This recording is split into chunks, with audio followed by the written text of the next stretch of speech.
मग ड्रायव्हरनं जर screw driver सारखी गाडी फिरवली तर कसं होईल? अपघात होणार ना. त्यामुळे तुम्ही शाळेमध्ये येत असताना तुम्ही ज्या वाहनामध्ये येता त्या वाहनाचा जो चालक आहे, ड्रायव्हर आहे, तो स्क्रू ड्रायव्हर होणार नाही याची काळजी तुम्ही घ्या.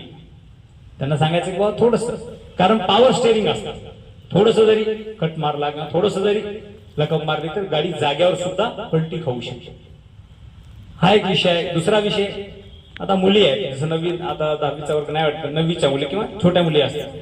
आता हेल्मेट जर प्रकार सोडला, हेल्मेट म्हणजे फार आवश्यक आहे. सरांनी सांगितलं की सर सलामत तर पगडी पचास, अशी एक म्हण आहे. म्हणजे आपलं डोकं जर सलामत असेल तर सगळं काही होईल. पण आता हेल्मेट सोडून दुसरा एक पर्याय असा आहे, मी खूपदा पाहतो, संस्था जिथे निरीक्षण करते, मुली गाडीच्या मागे बसतात आणि ओढणी बांधतात.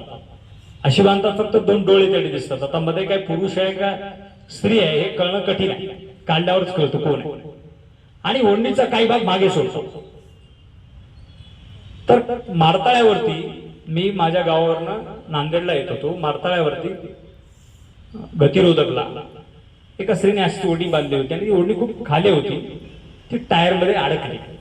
ज्या रिंगच्या टायर असतात, आता टायरमध्ये बदल झाला, आता वेगळ्या, पहिलं रिंगच्या टायर, ते आदळली आणि इथे गळ्याला तिच्या फास भरून बसून खाली पडली.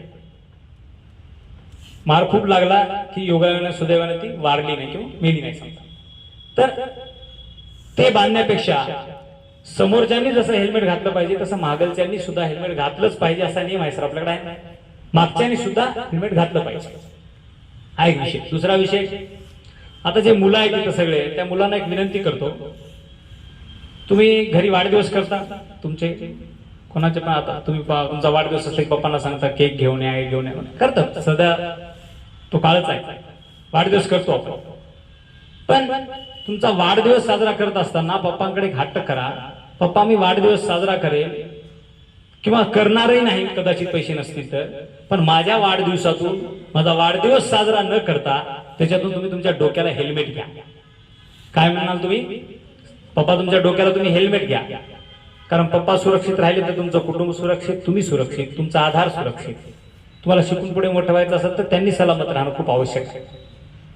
त्यामुळे हेल्मेट वापरलं पाहिजे. किंवा काही लोक हेल्मेट वापरतच नाही, असून सुद्धा वापरत नाही, त्या ग्लासला लावून ठेवतात, जाऊन द्या तसंच जातात, त्यांचा ऍक्सिडेंट होतो. सिग्नलवरती खूप धावपळ असते लोकांना. आता मी पाहतो, समजा 5 सेकंद बाकी आहेत, थोडे थोडे पुढे सरकतात. म्हणजे झेब्रा क्रॉसिंग तशी आपण थांबलं पाहिजे हे त्यांना माहित असताना सुद्धा ते पुढे जातात, पण तेव्हा सुद्धा अपघात होऊ शकतो.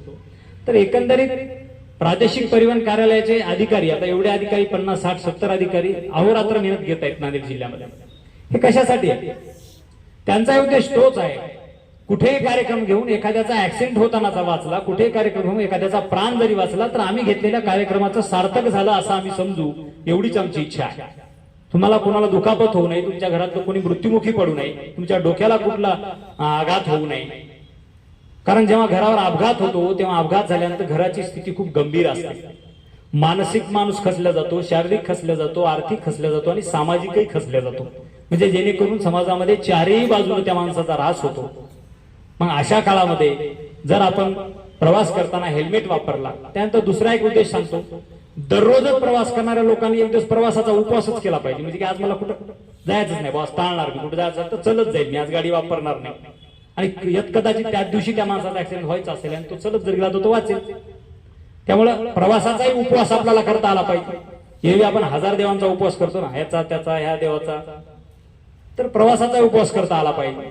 त्यामुळे हेल्मेट वापरा. तुमच्या सगळ्या घरातील आई असतील, वडील असतील, तुम्ही स्वतः असा, तुम्ही सुद्धा सुरक्षित या. मॅडम खूप छान सांगितलं की तुम्ही बॅगा वगैरे कशा ठेवता, धावपळ कशी असते तुमच्या मागे, गाडीतून उतरताना तुम्ही जसं मुंबईला